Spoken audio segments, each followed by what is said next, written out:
ನಮಸ್ತೆ ವೀಕ್ಷಕರೇ. ಸಾಗರದ ಚಾರ್ವಾಕ ಮತ್ತು ನಿಸ್ವಾರ್ಥ ಸುದ್ದಿಯ ಪರವಾಗಿ ಇವತ್ತು ಬೆಂಗಳೂರಿನ ದೇವರಾಜ ಭವನದ ಹತ್ರ ನಾವಿದ್ದೀವಿ. ದೇವರಾಜ ಭವನದಲ್ಲಿ ಇವತ್ತು ನಮ್ಮ ಹಿಂದುಳಿದ ವರ್ಗಗಳ ಸಮುದಾಯಕ್ಕೆ ಮೀಸಲಾತಿಯನ್ನು ಕೊಟ್ಟಂತ ಜನಕರಾದಂಥ LG ಹಾವನೂರ್ ಅವರ ಒಂದು ಪ್ರತಿಮೆಯನ್ನ ಇಲ್ಲಿ ಅವರು ವರದಿ ಕೊಟ್ಟ 50 ವರ್ಷಕ್ಕೆ ಆದ ಕಾರಣಕ್ಕಾಗಿ ಕರ್ನಾಟಕ ಸರ್ಕಾರ ಸ್ಥಾಪನೆ ಮಾಡಿದೆ.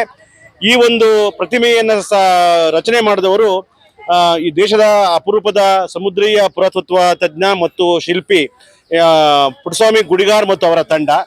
ನಾವು ಇವಾಗ ಅವರನ್ನ ಮಾತಾಡ್ತಾ ಇದ್ವಿ. ಸರ್, ಈ ಒಂದು ಪ್ರತಿಮೆಯನ್ನ ತಯಾರು ಮಾಡಿದ ಬಗೆ ಮತ್ತು ನಿಮ್ಮ ಜೊತೆಗೆ ಯಾರ್ಯಾರಿದ್ರು, ಹೇಗೆ, ಎಷ್ಟು ದಿನ ತಗೋದ್ರ ಬಗ್ಗೆ ಹೇಳಿ ಸರ್.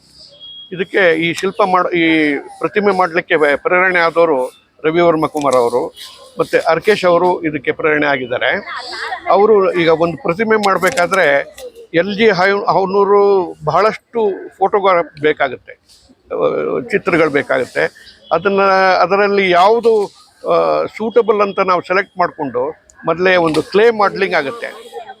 ಕ್ಲೇ ಮಾಡಲಿಂಗಲ್ಲಿ ಅದರ ಅದೇನು ಹೇಗೆ ಬರುತ್ತೆ ಅನ್ನೋದು ಒಂದು ಗೊತ್ತಾಗುತ್ತೆ.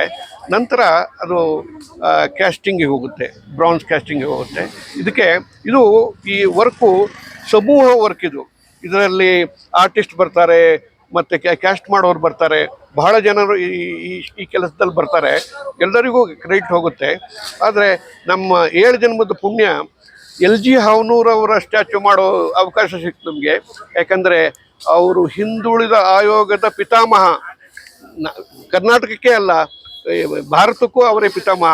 ಯಾಕಂತಂದರೆ ಮಂಡಲ್ ಕಮಿಷನ್ನವರು ಇವರನ್ನ ರೆಫರ್ ಮಾಡಿದ್ದಾರೆ. ಭಾಳ ದೇಶಕ್ಕೆ ದೊಡ್ಡ ಕೊಡುಗೆ ಇದೆ ಅವ್ರದ್ದು.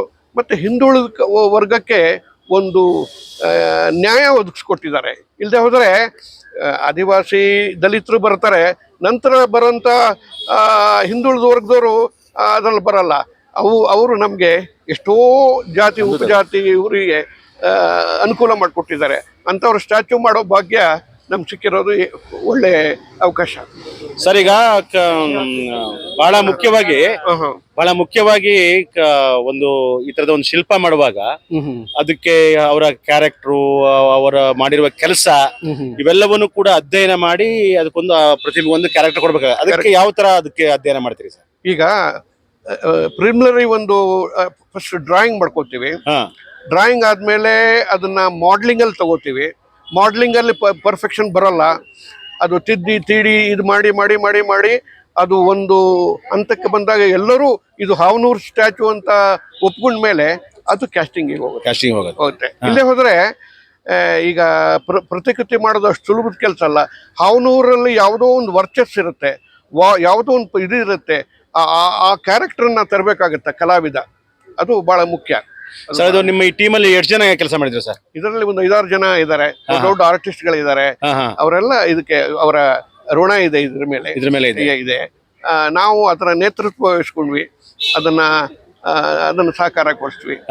ಈಗ ಮುಖ್ಯಮಂತ್ರಿಗಳು DK ಶಿವಕುಮಾರ್ ಫಸ್ಟ್ ಏನ್ ಹೇಳಿದ್ರು, ಮೂರ್ತಿ ಬಹಳ ಚೆನ್ನಾಗಿದೆ, ಹಾವನೂರೇ ಬಂದಂಗಿದೆ ಅಂತ ಹೇಳಿದ್ರು. ಅದು ದೊಡ್ಡ ಅಪ್ರಿಸಿಯೇಷನ್. ಹೌದೌದೌದು, ಅದು ಕಲಾವಿದರಿಗೆ ಸಿಗುವಂತ ಮನ್ನಣೆ. ಯಾಕಂತಂದ್ರೆ ನಮ್ ಗೋವಾದಲ್ಲಿ ಏನಾಯ್ತು ಅಂತಂದ್ರೆ ರಾಜೀವ್ ಗಾಂಧಿ ಸ್ಟ್ಯಾಚ್ಯೂ ಮಾಡಿಸಿದ್ರು, ಅದು ಅವರ ರೂಪನೇ ಬಂದಿಲ್ಲ. ಕಡೆಗೆ ಯಾರೋ ಮಿನಿಸ್ಟರ್ ಬಂದ್ರು, ಇದು ರಾಜೀವ್ ಗಾಂಧಿ ಅಲ್ಲ, ಇದು ಬೇರೆ ಯಾರ್ದೋ ಹೆಸರು ಹೇಳಿದ್ರು. ಆ ಥರ ಆಗಬಾರ್ದು. ಆ ಲೈಕ್ನೆಸ್ ಬರಬೇಕು. ಮತ್ತೆ LG ಹಾವನೂರಲ್ಲಿರುವಂಥ ಪ್ರತಿಭೆ ಇದು ಬರಬೇಕು, ಆ ಲಕ್ಷಣ ಬಂದರೆ ಮಾತ್ರ ಅದಕ್ಕೊಂದು ಇರುತ್ತೆ. ನಾವು ಶಾಶ್ವತ ಅಲ್ಲ. ಈ ಸ್ಟ್ಯಾಚ್ಯೂ ಸಾವಿರಾರು ವರ್ಷ ಇರುತ್ತೆ. ಇದನ್ನ ನೆನ್ಕೋತಾರೆ ಅವರು. ಈಗ ಅಮರ LG ಹಾವನೂರು ಅಮರ. ಈ ಸ್ಟ್ಯಾಚ್ಯೂ ಇಂದ ಎಲ್ಲರೂ ಇವ್ರು ನೋಡ್ತಾರೆ, LG ಹಾವನೂರು. ಇಲ್ಲೇ ಹೋದ್ರೆ ಜನ ಮರ್ತು ಬಿಡ್ತಾರೆ. ಈಗ ಒಬ್ಬ ವ್ಯಕ್ತಿ ಸ್ಟ್ಯಾಚ್ಯೂ ಮಾಡಿಸೋದು ಅಂತಂದ್ರೆ ಅದು ಒಂದು ಬಹಳ ದೊಡ್ಡ ಚಾರಿತ್ರಿಕ ಇದದು ವಿಚಾರ. LG ಹಾವನೂರು ದಕ್ಷಿಣ ಆಫ್ರಿಕಾದ ಒಂದು ರಾಜ್ಯದ ಕಾನ್ಸ್ಟಿಟ್ಯೂಷನ್ನು ಬರೆದ್ರು, ಪ್ರಖ್ಯಾತ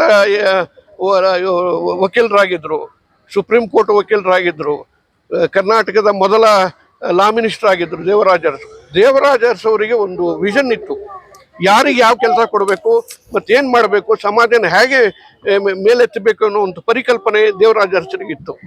ಅವರ ಈಗ LG ಹಾವನೂರ್ ಅವರು ಪ್ರತಿಮೆ ಅನಾವರಣ ಆಗಿ ಅವರು ಶಾಶ್ವತ ಆದ್ರು. ಸರ್, ಈಗ ನೀವೊಬ್ರು ಹಿಂದುಳಿದ ವರ್ಗದ ವಿಶ್ವಕರ್ಮೆಯಾಗಿ LG ಹಾವನೂರ್ ಅವರ ಒಂದು ಅಪರೂಪದ ಪ್ರತಿಮೆ ಮಾಡಿದಿರಲ್ಲ, what you feel about it? ಅರೆ ಬಹಳ ಹೆಮ್ಮೆ ಅನ್ಸುತ್ತೆ. ಈಗ ನಾವು ಮಹಾತ್ಮ ಗಾಂಧಿ ಸ್ಟ್ಯಾಚು ಮಾಡಿದಾಗೂ ಅದೇ ಹೆಮ್ಮೆ ಅನ್ಸುತ್ತೆ, ಪೆರಿಯಾರ್ ಸ್ಟ್ಯಾಚು ಮಾಡಿದಾಗೂ ಅದೇ ಹೆಮ್ಮೆ ಅನ್ಸುತ್ತೆ, ಹಾವನೂರ್ ಸ್ಟ್ಯಾಚು ಮಾಡಿದಾಗೂ ಅದೇ ಹೆಮ್ಮೆ ಅನ್ನುತ್ತೆ. ಇದು ನಮಗೆ ಕಲಾವಿದರಿಗೆ ನಾವು ಒಂಥರ ಈ ಸೃಷ್ಟಿಕರ್ತ ಇದ್ದಂಗೆ. ಅವರ ನಮ್ಮ ನಮ್ಮ ನಮ್ಮ ತಲೆಯಲ್ಲಿ ಏನಿದೆ ಅದನ್ನು ಅಭಿವ್ಯಕ್ತಗೊಳಿಸಿದ್ದೇವೆ. ಯಾಕಂದ್ರೆ LG ಹಾವನವರ ಮೀಸೆ, ಅವರ ತಲೆಗೂದಲು, ಅವರ ಮುಖ ಇದೆಯಲ್ಲ, ನಾವೆಲ್ಲ ಸಣ್ಣಕ್ಕಿಂತ ಪುಸ್ತಕದಲ್ಲಿ ನೋಡಿತಿರೋ ತರನೇ ಕಾಣ್ತಾ ಇದೆ. ಹಾಗಾಗಿ ನಿಮ್ಮ ನಿಮ್ಮ ತಂಡಕ್ಕೆ ಇಡೀ ಕರ್ನಾಟಕ ಜನತೆಯ ಪರವಾಗಿ ಅಭಿನಂದನೆಗಳನ್ನ ಹೇಳ್ತಾ ಇದೀವಿ ಸರ್. ಓಕೆ, ಧನ್ಯವಾದಗಳು. ಆಯ್ತು.